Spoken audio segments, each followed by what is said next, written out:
If you're in sales, every single second matters and everything you say on the phone call matters. And a lot of times we fumble the ball. I'm gonna go over today 4 or 5 of the biggest fumbles that I hear in sales and what you shouldn't be doing on the call. And then I'm gonna show you what you should be doing on these calls. Let's start with the sales introduction. So many times I hear salespeople grab their headset, they finally get somebody on the phone and they're like, "Hey, Mr. James, I hope I'm not taking up too much of your time. It's just gonna take a few minutes, and do you have those few minutes for me?" like, what the f are we even doing? We're starting off the call by stuttering, so we're not prepared when we see their name. We're not assuming it right away. Number 2, we're coming in from a low status frame and saying like, "Don't want to take up too much of your time, and hopefully I'm not taking too much of your time. It's only gonna take a few minutes." like, why are we so scared to get them on the phone? Is what we're selling not valuable enough to keep them on the phone for a few minutes? I never mention how long my calls are gonna sound.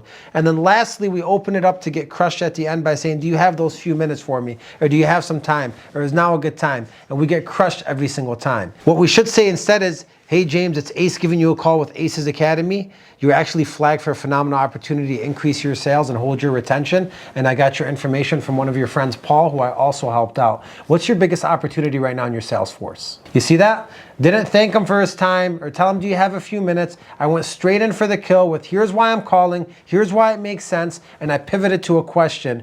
What's your biggest opportunity right now with your sales force? So I know where to take the call. We can get straight into business with no wasting time. Another big fumble that I see salespeople make is the relationship. When they're qualifying the client or going through the relationship, they sound Like a robot. They sound like They're unconscious. meaning that they're not asking questions to get any answers. They're like, "Oh, how much do you do this for a living?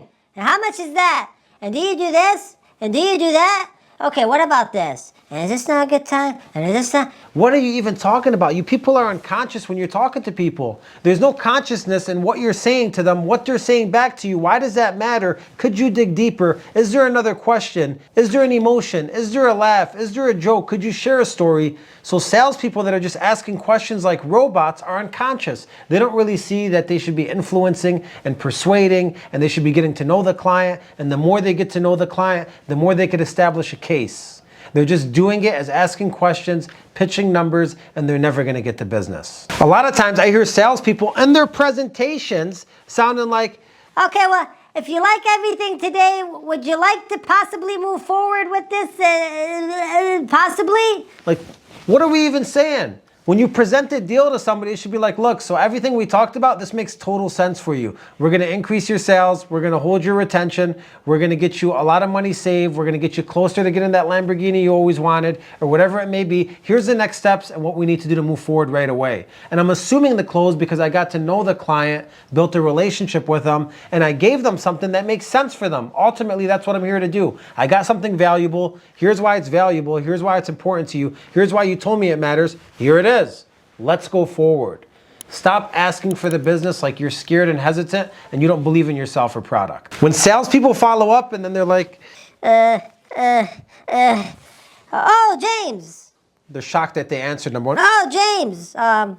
Yeah, I just wanted to follow up with you to see, if what we talked about last time made sense." What the hell are we even saying? That shows that you're unprepared and you're not ready for the follow-up. If you answer my follow-up, it's, "Hey, Mike, man, great talking to you. How was your weekend? Did you enjoy soccer with the kids?" Beautiful, man. The last thing we talked about was talking this over with your wife and how she was going to be so stoked about you saving money, increasing your sales, and helping your company get to that next level. So here's what we need to do. Boot up your computer. We're going to get this deposit paid, the application going. Let's get this thing rolling for you.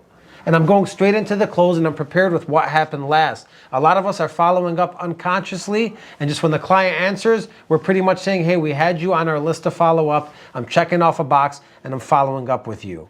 These are 4 of the biggest fumbles that I see in sales. Make sure your introduction is strong and sounds smooth. Make sure you're asking questions to build a relationship and get to know your prospect. Make sure you're presenting the deal and demanding the business because you know it makes sense and there's no way they can't do this. And make sure you're following up with what happened last. Take these 4 tips and it'll change your sales game around. If you like this video, like, subscribe, and share it with anybody you know in sales. We're doing this for you. If you're not in acezacademy.com yet, we have thousands of things that are in-depth scripts, videos, templates, call clips, everything you need to be successful. Make sure you join the community and come out to the weekly live calls where I can answer every single one of your questions. Thank you for watching.